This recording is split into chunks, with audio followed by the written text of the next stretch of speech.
Hello everybody, welcome back once again. This is your girl, Ayla Mode. And this is your girl, Ayla Mode.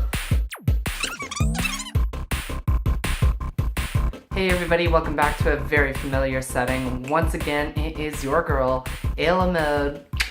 And I'm looking back retrospectively on 2018.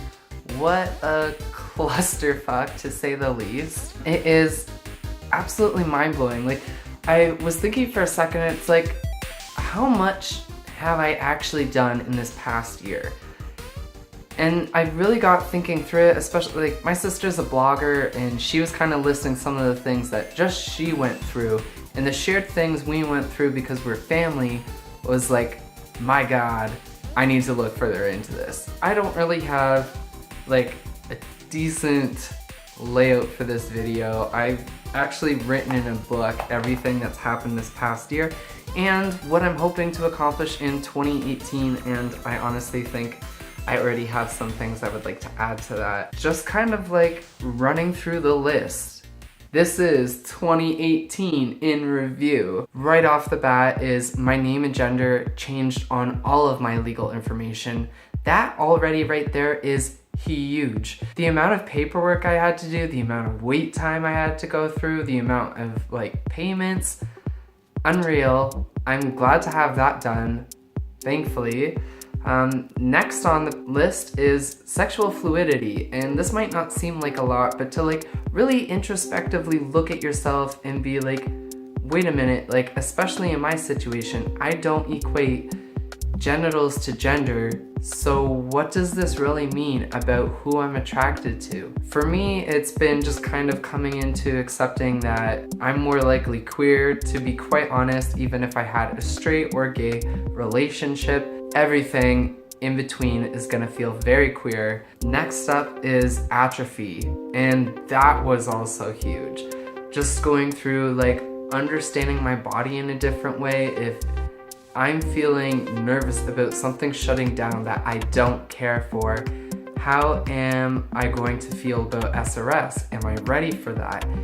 How do I feel about any of the changes that I'm already going through? And ultimately, I feel great, and atrophy was, to be quite honest, a very small time span issue, and thankfully I was able to correct anything that I was concerned about. It's another big milestone I feel in the past year. I hit my 1 year on estrogen and HRT. Absolutely amazing. Pride was incredible, to be able to go with all of my friends and not just have it be for me and really feeling myself, but have it be for them as they come to like understand themselves, not just as like an ally, but potential members within the queer community. Absolutely unreal. And I also got my dad and his girlfriend out, which is like an absolute blast. I can't wait for it to come back around this year. Another thing about this Pride was it was my first trans march. That honestly was so overwhelming. Like, I could not believe the impact it would have on me. I could not believe that trans march was as big as it was. I thought there would maybe be like maybe 100 or so people, but no, like honestly there could have potentially been like 1,000 people. Regardless, I was blown away. It was such a massive turnout. Our family house, the one from my entire childhood, was sold. Absolutely astronomical, and like the well of emotions that comes up through that, as well as it holding such dear space for me because of like the memories I had with my mom and having to let that go, like unreal. Not to say that we don't look fondly on the past or that we don't carry those we've lost dearly in our hearts, but sometimes you need to shed everything to be able to pick up anything. And I think that that was a huge milestone for not just me, but my entire family. One of my big resolutions for 2018 was I wanted to put myself out there more. I knew that I was a visual artist. I have always been doing drawings and paintings and illustrations, but I really wanted to get more into the performance aspect of myself. And holy crap, like I've attended my first Buffer Festival. That was absolutely incredible, and I got to meet some awesome creators. I also applied for a modeling agency. It didn't quite work out the way I wanted it to, but I feel like it was still me putting my best effort and foot forward so that I could show the universe I'm doing the work to live my passion and my dreams, see me for what I'm doing, and I think it heard me because I ended up connecting with one of the creators from Buffer Festival, Justin Gerhard, at my coffee shop that I work at, which was just absolutely uncanny, and I got invited to participate in a roundtable discussion on trans issues. And that will be coming up on the Queer Network in the future. I also ended up connecting with another customer at my coffee shop, and I get a lot of customers who are like, are you on television? Do you do radio? You need to be out there a bit more. Just because the sound of my voice or I guess my energy. And this one customer was asking me, are you on television? I said, no, but I do YouTube and I really enjoy it. I'd love to do television sometime.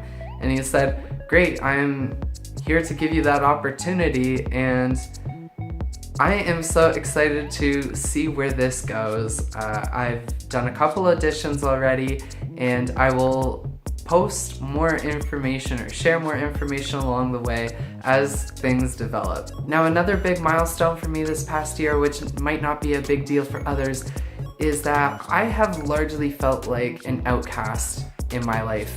I have often felt like, screw the system, I don't want to be a part of the machine. And every job I went into, I admittedly half-assed, but also just chose to rebel.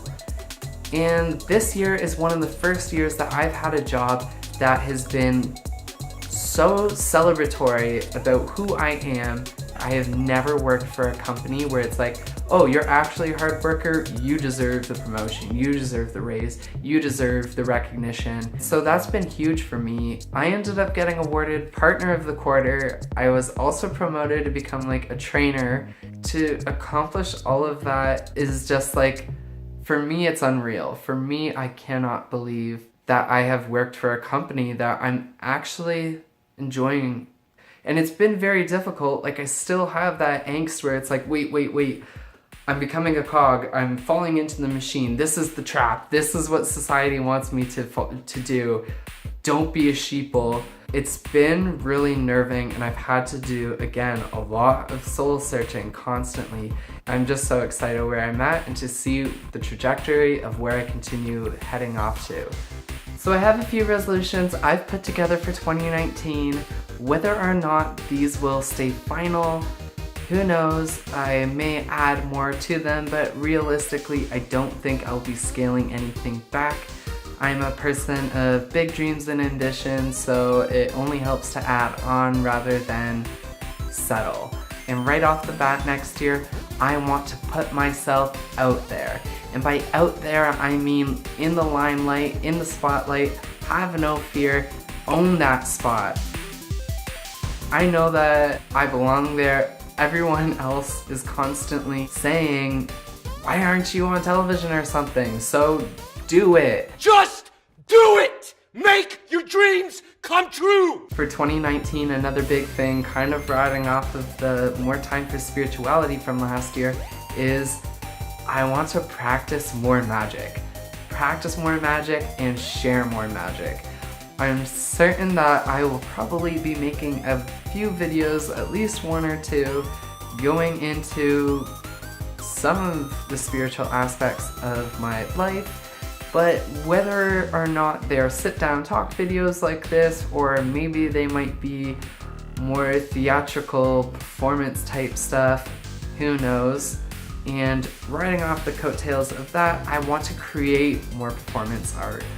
I do want to do more videos than just me sitting here talking about things, because I have so many ideas pent up in my head, and I keep trying to tell myself that I can't create work like that until I have more people behind me, people who can help me, but ultimately, I'm an artist. My greatest tool in creation is being resourceful. And out of that resourcefulness, I have to remember that There are no roadblocks between who I am today and where I want to be or I want to accomplish. Everything else in my life, I have found a way. Keep finding that way. Hand in hand with doing more performance art, I would like to get back to doing some art shows. All of last year, I pretty well did very little painting or drawing. Actually, I did no painting or drawing for the public. It was all just little doodles for myself. So I would like to return to that and do at least one art show. Doesn't matter what scale it is, just get yourself back out there, get back into art. And last but not least, I want to expand myself. Stop showing myself and presenting myself as one type of person. I am so much greater than that. Every time I look around the world, I'm like, I'm interested in this, I'm interested in that, I want to do this, I want to try that, I've done this before, I'm really accomplished with that. It's time to put it all together and show how infinite I can be. I know that I am capable, so I'm gonna push myself a little more than I ever have. Well, with all of that being said, be sure to leave a comment down below on what your resolution for 2019 is. Hit the like button and the bell button. And until next time, remember to keep your pencil sharp, but your mind sharper. Ciao!